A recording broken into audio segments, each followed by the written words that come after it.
नमस्कार। उत्तर प्रदेश में 2022 के चुनाव को लेकर राजनीतिक पार्टियों ने शतरंज पर गोटियां बैठानी शुरू कर दी हैं। बीते दिनों उत्तर प्रदेश के मुख्यमंत्री योगी आदित्यनाथ के दिल्ली आगमन से अटकलों का दौर तेजी से शुरू हो गया। योगी मंत्रिमंडल में भी बदलाव की बातें होने लगी हैं। ऐसे में योगी आदित्यनाथ की कुंडली से आज जानेंगे 2022 में यूपी चुनाव की रूपरेखा कैसी रहेगी। क्या इन सभी अटकलों के बीच योगी बनेंगे यूपी के मुखिया, या फिर बीजेपी का योगी पर दांव लगाना घाटे का सौदा साबित होगा?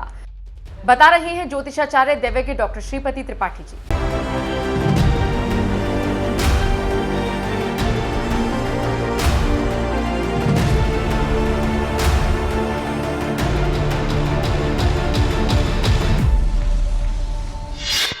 दोस्तों नमस्कार, मैं हूं डॉक्टर श्रीपति त्रिपाठी।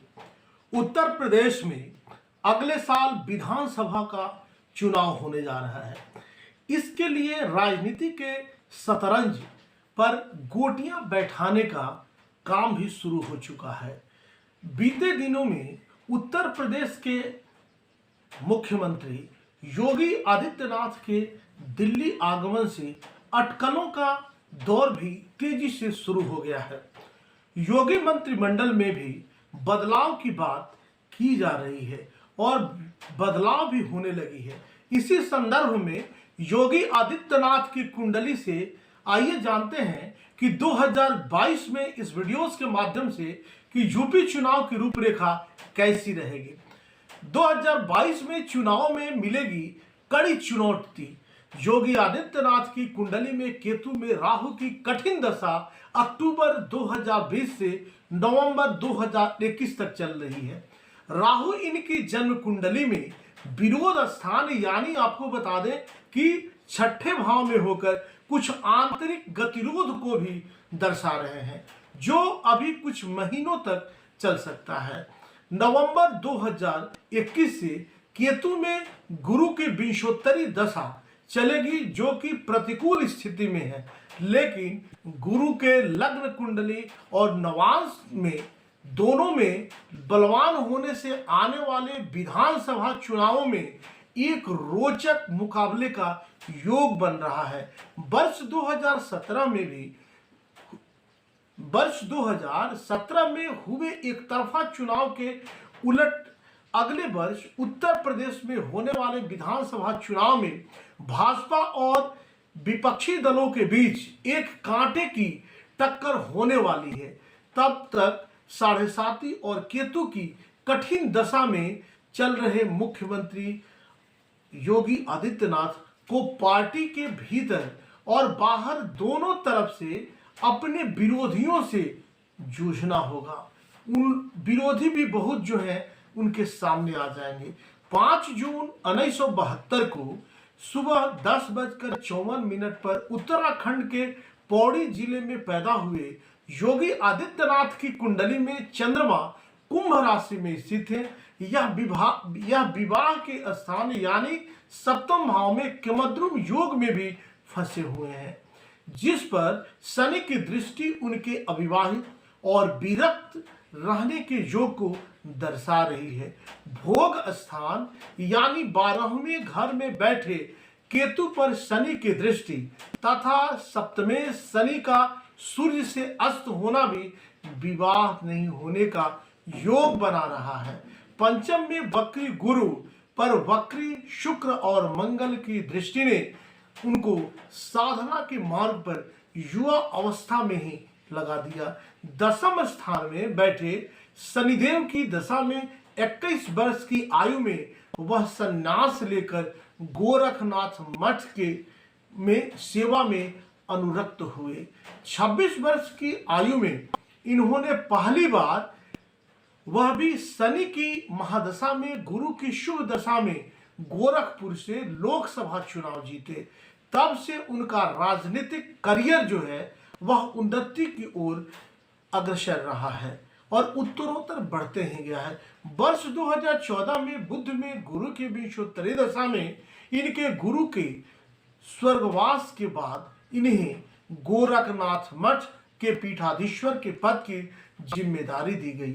बाद में बुध शनि की विंशोत्तरी दशा में मई 2017 में योगी आदित्यनाथ को भाजपा ने उत्तर प्रदेश विधानसभा चुनाव में जीत के बाद मुख्यमंत्री पद पर नियुक्त किया। लेकिन वर्ष 2020 में शनि के मकर राशि में प्रवेश के बाद से ही शुरू हुई 7.5 और वर्तमान में चल रही केतु की दशा की वजह से इन्हें कई चुनौतियों का सामना करना पड़ सकता है और सामना भी करना पड़ा है।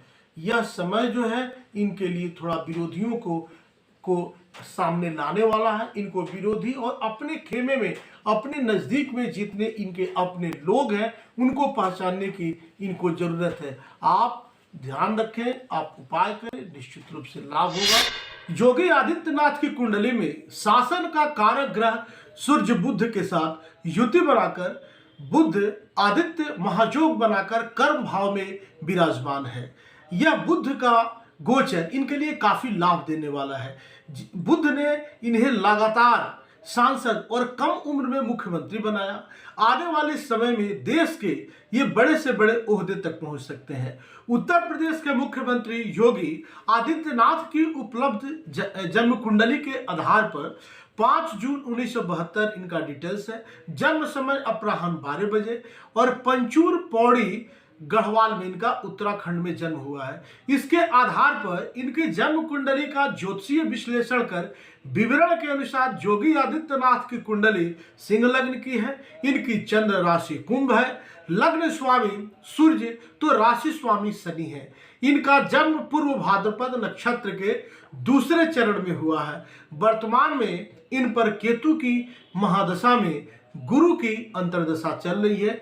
गुरु पंचम स्थान में बैठे हैं जो कि यश सम्मान प्रतिष्ठा बढ़ाएंगे और उन्नति भी देंगे। ये बड़े बड़े काम करेंगे। उत्तर प्रदेश के मुख्यमंत्री योगी आदित्यनाथ के लिए समय विशेष उन्नति वाला होगा। मुख्यमंत्री योगी आदित्यनाथ का लग्न सिंह है जिसका कि स्वामी ग्रहों के राजा सूर्य देव से है। इसके स्वामी सूर्य हैं जो कि इनके स्वभाव को सिंह अर्थात शेर के समान बनाता है। योगी आदित्यनाथ के स्वभाव में उग्रता व वाणी में ओज सूर्य की तरह सिंह राशि के लग्न के कारण ही है।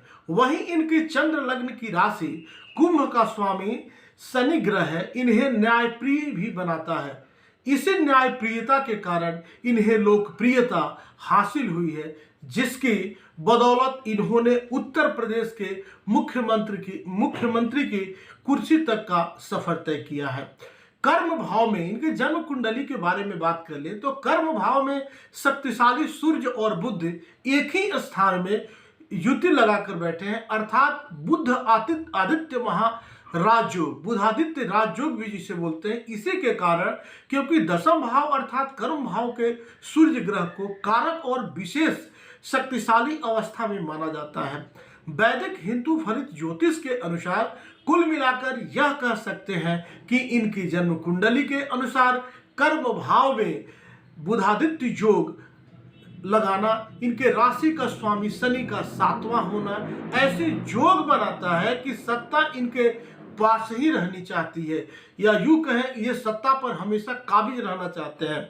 शनि ग्रह के कारण ही इनकी छवि एक समुदाय विशेष के कट्टर नेता के रूप में बनी है। लेकिन देवगुरु बृहस्पति जो कि देवों के देव महादेव हैं, बृहस्पति हैं, वो धार्मिक और सबसे ज्यादा शुभ ग्रह भी हैं। इनकी जन्म कुंडली में बृहस्पति अपनी स्वयं की राशि धनु राशि में पंचम स्थान में विराजमान है जो कि ऊपर से शुभ जरूर दिखाई देते हैं लेकिन वास्तविकता में देखा जाए तो वह देवगुरु बृहस्पति इनके लिए थोड़ी परेशानी दायक भी हैं। शुभ फल प्रदान करने के साथ साथ थोड़ी परेशानी भी देते हैं। मुख्यमंत्री योगी आदित्यनाथ को अपनी वाणी पर संयम रखनी चाहिए। अपनी वाणी और अपने विश्वसनीय सहयोगियों से विशेष रूप से सावधानी बरतने की जरूरत है क्योंकि देवगुरु बृहस्पति ग्रह की स्थिति किसी की भी अगर जन्म कुंडली में सकारात्मक अवस्था मन से है, सकारात्मक अवस्था में है, तो सहयोगियों से यह सहयोग प्रदान कराता है आंतरिक रूप से, जबकि नकारात्मक अवस्था में ज्यादातर व्यक्ति को अपने सहयोगियों से ही विश्वासघात कराती है। इसलिए अपने लोगों से इनको सतर्क रहने की जरूरत है। 27/2/2024 से योगी आदित्यनाथ पर सबसे ज्यादा शुभ और ऊंचाइयों पर ले जाने वाला जो ग्रह है वह शुक्र ग्रह की जो महादशा है वह 20 वर्ष की महादशा, 20 वर्ष की अवधि आरंभ होगी, जो आदित्यनाथ के लिए आने वाले समय में देश के सबसे बड़े उच्च पद तक पहुंचाने में मददगार साबित होंगे। इन्हें लाभदायक यह साबित होंगे। 21 फरवरी 2024 के बाद उत्तर प्रदेश के वर्तमान मुख्यमंत्री योगी आदित्यनाथ का जो भविष्य है, भविष्य के ये बड़े से बड़े अधिकारी, बड़े से बड़े पद बनने की तरफ भी उनके ग्रह ले जा सकते हैं। पर इसके लिए योगी आदित्यनाथ को अपनी जन्म कुंडली में स्थित वाणी का कारक ग्रह देवगुरु बृहस्पति, वाणी भाव का स्वामी बुध है जो गोचर में भी आ गया है, ये इनके लिए लाभदायक है, बुधादित्य के कारण लाभदायक है। नकारात्मक प्रभाव को अपनी दृढ़ इच्छा शक्ति के माध्यम से काबू करने की आवश्यकता है, जिससे देवगुरु बृहस्पति ग्रह का नकारात्मक प्रभाव उनकी स्वच्छ छवि को धूमिल न कर दे।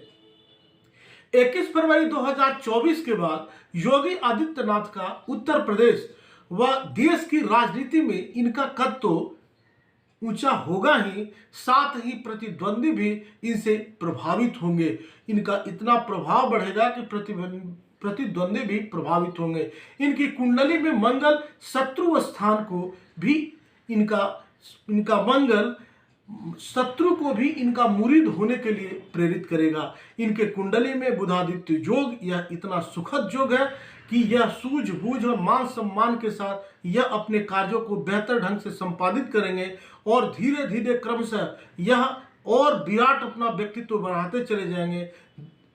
आप सब यूं ही जुड़े रहें। मिलते हैं अगले वीडियोज में, तब तक के लिए नमस्कार, जय माता दी, वंदे मातरम।